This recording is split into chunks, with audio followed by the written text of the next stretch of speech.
നമസ്കാരം. Raf talk ഫുട്ബോളിലേക്ക് എവർക്കും സ്വാഗതം. ഫിഫ വേൾഡ് കപ്പിൽ അർജൻറ്റീന അൾജീരിയക്കെതിരെ തകർപ്പൻ വിജയം നേടിയതിൻ്റെ ആഘോഷത്തിലും ആവേശത്തിലുമാണ് ആരാധകരുള്ളത്. മെസ്സിയുടെ ഹാട്രിക്ക് 39 വയസ്സിലേക്ക് അടുക്കുമ്പോൾ വേൾഡ് കപ്പിൽ ഹാട്രിക്ക് നേടി. വേൾഡ് കപ്പിൻ്റെ ചരിത്രത്തിൽ ഏറ്റവും അധികം പ്രായം കൂടിയ സമയത്ത് ഹാട്രിക്ക് നേടിയ താരമെന്ന റെക്കോർഡിട്ട് മെസ്സി അങ്ങനെ വിരാജിക്കുമ്പോൾ ചില അപസ്വരങ്ങളും എതിർസ്വരങ്ങളും വരുന്നുണ്ട്. മെസ്സിക്ക് യഥാർത്ഥത്തിൽ ഈ കളിയിൽ റെഡ് കാർഡ് ലഭിക്കേണ്ടതായിരുന്നു. റഫറി അത് കണ്ണടച്ചു. റഫറിക്ക് മിസ്റ്റേക്ക് പറ്റിയെങ്കിൽ അത് ഓക്കെ, പക്ഷേ എന്താണ് വാർ അതിൽ ഇടപെടാതിരുന്നത് എന്ന തരത്തിലുള്ള ചോദ്യങ്ങളാണ് ഉയർന്നു വരുന്നത്. മിക്ക ബ്രോഡ്കാസ്റ്റേഴ്സിൻ്റെ ഫുട്ബോൾ കമൻറ്റേറ്റേഴ്സും ആ ഒരു സമയം, അതായത് ലയണൽ മെസ്സി പുറകിൽ നിന്ന് ചവിട്ടുന്ന പോലെ ആ ഒരു കാഫിൻ്റെ പുറകു ഭാഗത്താണ് അൾജീരിയയുടെ താരത്തിന് മെസ്സിയുടെ ഭാഗത്ത് നിന്ന് ചവിട്ടേൽക്കുന്നത്. ശരിക്കും ഡേഞ്ചറസ് പ്ലേ ആണ്. ഒരു യെല്ലോ കാർഡെങ്കിലും കൊടുക്കേണ്ട വിഷയമായിരുന്നു അത്. റെഡ് കാർഡ് കൊടുക്കേണ്ടതാണ് എന്നാണ് മിക്ക ഫുട്ബോൾ പണ്ഡിറ്റുകളും പറയുന്നത്. സംഗതി എന്തായാലും ഒരു ഭാഗത്ത് വിവാദമായിട്ടുണ്ട്. അൾജീരിയയുടെ ഐസ മെൻഡിഗയാണ് ആ രൂപത്തിലൊരു ക്ലംസി ചാലഞ്ച് ലിയോ മെസ്സി നടത്തുന്നത്. രണ്ടാം പകുതിയിലാണത് സംഭവിക്കുന്നത്. അപ്പം ആ കളിയിൽ അത്തരത്തിലൊരു ഫൗള് മറ്റാരും ചെയ്തിട്ടില്ല എന്നുള്ളതാണ് യാഥാർത്ഥ്യം.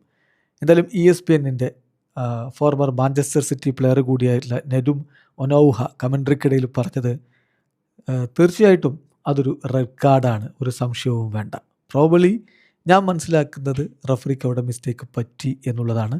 റഫറി ഒരു പക്ഷേ അത് മിസ് ചെയ്തിട്ടുണ്ടാവും. എന്നാൽ എന്തുകൊണ്ട് റഫറി അത് മിസ് ചെയ്താലും വീഡിയോ അസിസ്റ്റൻ്റ് റഫറിക്ക് അതെങ്ങനെ, അത് കുഴപ്പമില്ല, that's fine, nothing more to eat എന്ന് പറഞ്ഞ് ഒഴിവാക്കാൻ പറ്റും. അതൊരു ഫ്രീ കിക്കിൽ ഒതുങ്ങേണ്ട വിഷയമായിരുന്നില്ല. I personally think that's worthy of a red card എന്നാണ് ഒനാഹയുടെ ഒരു കമൻറ്റ് വരുന്നത്. അതുപോലെ തന്നെ അലെ മൊഴേനോ, അദ്ദേഹത്തിൻ്റെ കൊലീഗ്, പറയുന്നത് 100% റെഡ് കാർഡ് എന്നാണ്. 100% റെഡ് കാർഡാണ്. ആ കമൻട്രിക്കിടയിൽ പറഞ്ഞാണ് 100% അത് റെഡ് കാർഡാണ് ലയണൽ മെസ്സിക്ക്.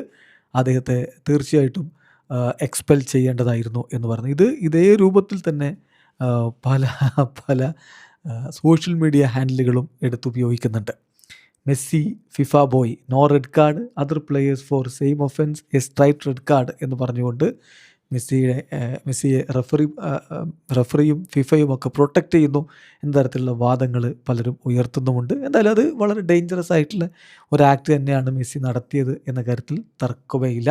അത് റെഡ് കാർഡ് ആയിരുന്നെങ്കിൽ കളിയുടെ ഗതി മാറുമോ ഇല്ലയോ എന്നുള്ളതൊക്കെ വേറെ കാര്യം. പക്ഷേ അത് റെഡ് കാർഡ് ആയിരുന്നു എന്ന് തന്നെയാണ് പൊതുവെയുള്ള വിലയിരുത്തൽ. വീഡിയോ അവസാനിക്കുന്ന ഫുട്ബോൾ ലോകത്ത് കൂടുതൽ വിശേഷങ്ങളുമായി റാഫ് ടോക്സിൽ എത്താം.